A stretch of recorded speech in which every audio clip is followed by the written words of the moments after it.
గ్రామ పంచాయతీ చినకాపర్తి ఎన్నికలలో polling counting అన్ని సక్రమంగా నిర్వహించారని జిల్లా ఎన్నికల అధికారి అయిన జిల్లా కలెక్టర్ స్వయంగా ప్రకటించారు. సర్పంచ్కు సంబంధించిన ఒక అభ్యర్థి యొక్క కొన్ని బ్యాలెట్ పత్రాలు పొరపాటున కౌంటింగ్ కేంద్రంలోని వదిలివేయటం వల్ల ఆర్ఓను సస్పెండ్ చేశారు. కానీ దీనికి సంబంధం లేని 10 మంది పీఓలను సస్పెండ్ చేయడం సరైనది కాదు.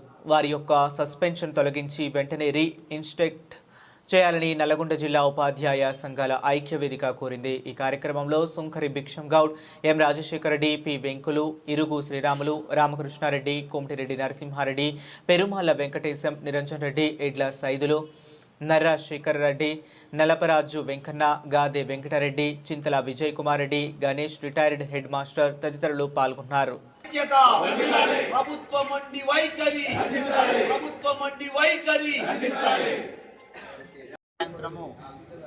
ఐక్య ఉపాధ్యాయ సంఘాలందరూ ఐక్య వేదిక ఈ ప్రియార్టీ భవన్లో అందరు కలిసినందుకు చాలా సంతోషంగా ఉన్నది.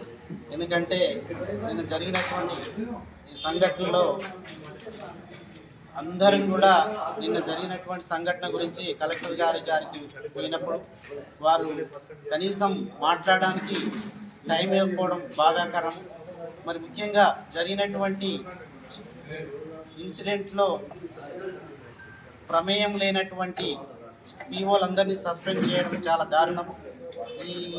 ఈ వెంటనే వాళ్ళు రీఇన్స్టిట్యూట్ చేసి వెంటనే వారి పోస్టింగ్లో ఇవ్వాలని మరి తెలంగాణ రాష్ట్ర టీచర్స్ ఫెడరేషన్ నల్లగొండ జిల్లా శాఖ పక్షాన మేము కోరుతా ఉన్నాము. మరి ఈ విధంగా వచ్చేటువంటి వాళ్ళ సౌకర్యాలు మాత్రం చాలా తక్కువ ఉన్నా మేమందరం చాలా చక్కగా పనిచేసి మేమందరం డ్యూటీ చేసినందుకు మరి నెక్స్ట్ ఎలక్షన్ పోవాలి అంటే ఇటువంటి సస్పెన్షన్స్ ఇటువంటి భయభ్రాంతులు గురి చేసినట్లయితే చాలా కష్టంగా ఉంది. మరి నేను కోరుకునేది ఏంటంటే ఎవరికైతే ట్రైనింగ్ ఇచ్చినో వాళ్ళకి వేయాలి.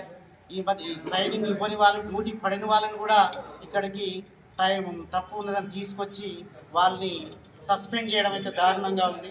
ఇటువంటి విషయాలన్నింటినీ జాగ్రత్తగా ముందు జరగకుండా చూసుకోవాలని, ఏ విధమైనటువంటి మనకు ఇబ్బందులు కలగకుండా మానవ సహజం తప్పిదం జరిగినందుకు ఆర్ఓ గారికి మరి పనిష్మెంట్ ఇస్తే బాగుంటుంది, కానీ అందరికీ ఇవ్వడం చాలా దారుణం.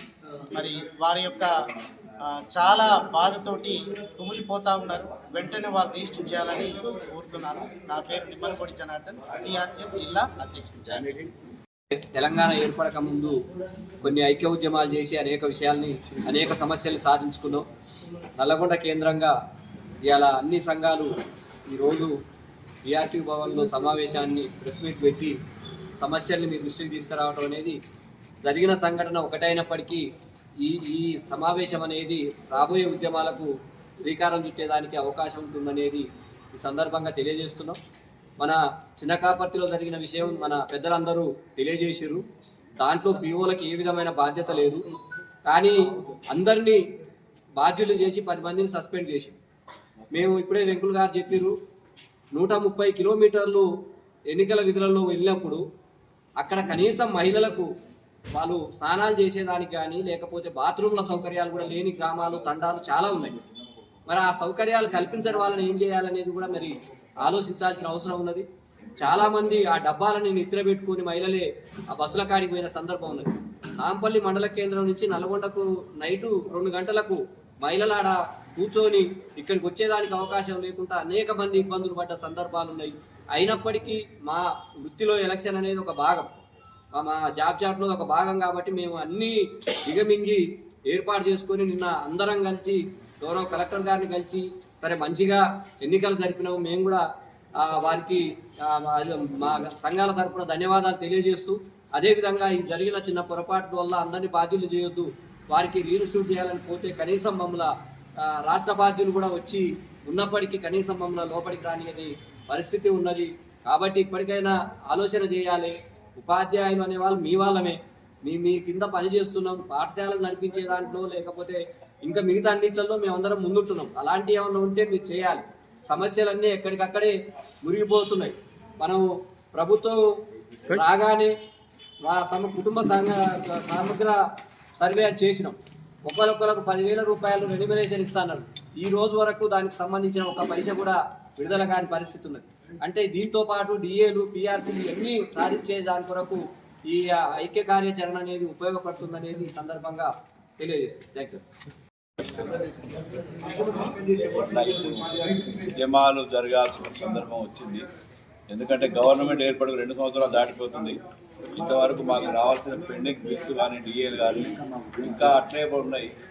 మరి అందరికీ అన్ని సౌకర్యాలు ఇచ్చిన ప్రభుత్వం ఉపాధ్యాయుల ఉద్యోగులు మాత్రం సౌకర్యాలు కల్పించలేకపోతుంది. మరి మా ఉపాధ్యాయుల సంఘాల రూపమా లేకపోతే మరి ప్రభుత్వ రూపం అర్థం కావట్లేదు. అందుకే మేము నల్గొండ జిల్లాలో అన్ని ఉపాధ్యాయ సంఘాలను ఏకం చేసి మేము ఒక కార్యాచరణ ఈరోజే పునాది వేసినాం. ఖచ్చితంగా భవిష్యత్తులో మాత్రం అందరము కలిసి ఏ సంఘమా ఎవరైనా ఎక్కువ తక్కువ కాదు, చిన్న పెద్ద కాదు, అందరం కలిసి ఒకటే కదం దొక్కుతాం. ఖచ్చితంగా ప్రభుత్వం మీద మాత్రం వ్యతిరేకంగా కానీ మాకు సహకరిస్తే మేము అందరం సహకరిస్తాం. ఇంకొకటి చిన్న సంఘటన జరిగింది. ఎలక్షన్ బాగా జరిగింది. 3 విడతలుగా ఒక్కొక్క టీచర్ 3 విడతలు పనిచేసింది. ఎక్కడికి చాలిగౌరవ నుంచి ఇంటి దాకా పోయి డ్యూటీ చేసినాం. అయినప్పటికీ ఎవరు ఇబ్బంది పడలేదు. ఇబ్బంది పడ్డా బయట చెప్పుకోలేదు. ఎందుకో భయం, భక్తి కంటే ఎక్కువ భయం కూడా ఉన్నది మా వాళ్ళకు. ఆ భయం కొద్ది ఏం చెప్పుకోవాలని చెప్పుకొని పరిస్థితులు. కొంతమంది అయితే రియాజ్ సెంటర్లోనే నిద్రపోయే టీచర్. వాస్తవం అది. గుర్రంపూడిలో కావచ్చు, సిటీలో కావచ్చు, పడుకొని నెక్స్ట్ డే మార్నింగ్ వచ్చింది. బస్సు సౌకర్యాలు కల్పించలేదు. స్వయంగా జిల్లా అధికారులకు, రెవెన్యూ అధికారులకు కంప్లైంట్ చేసినా కానీ ఈ టైంలో బస్సు సౌకర్యాలు కల్పించే పరిస్థితి లేదని చెప్పారు. వాళ్ళ చేతులు ఇచ్చారు. అయినా కానీ టీచర్లు ఇబ్బంది పడి కూడా డ్యూటీ చేసారు. నెక్స్ట్ డే మళ్ళీ ఆ డ్యూటీలు ఇవ్వడానికి కూడా, ఆ ఓడి ఇవ్వడానికి కూడా ఒక లింకులు పెట్టారు అందరికీ. ఫస్ట్ సెకండ్ చేస్తే, సెకండ్ థర్డ్ చేస్తే, థర్డ్ అన్నీ చేస్తే ఇట్లా లింకులు పెట్టి కూడా చాలా ఇబ్బంది పడ్డారు. కానీ వాస్తవానికి ఏది ఏమైనా కానీ సక్సెస్ చేసినాం. ప్రభుత్వానికి మంచి పేరు తెచ్చినాం. మా కలెక్టర్ గారికి మంచి పేరు తెచ్చినాం. మేము అందుకు మాత్రం మేము కోరుకుంటాం. కానీ ఒక చిన్న పొరపాటు, ఆ పొరపాటు వల్ల ఇవాళ ఇంతమంది దగ్గర కావచ్చు వచ్చింది. వాళ్ళ కుటుంబాలు బాధపడుతున్నారు. మహిళా టీచర్లు కావచ్చు, ఎవరైనా కావచ్చు. మా ఇంట్లో చేయని తప్పుకు మేము శిక్ష అనుభవిస్తున్న బాధలు ఉన్నారు. కాబట్టి పెద్ద మనసుతోటి, ఎందుకంటే జిల్లా అధికారి కాబట్టి మా అందరికీ మరి పెద్ద అధికారి, మా అందరికీ కూడా కుటుంబ పెద్ద భావించడం కాబట్టి వారు పెద్ద మనసుతోటి రిలీజ్ చేయాలని కోరుకుంటున్నాము. Thank you.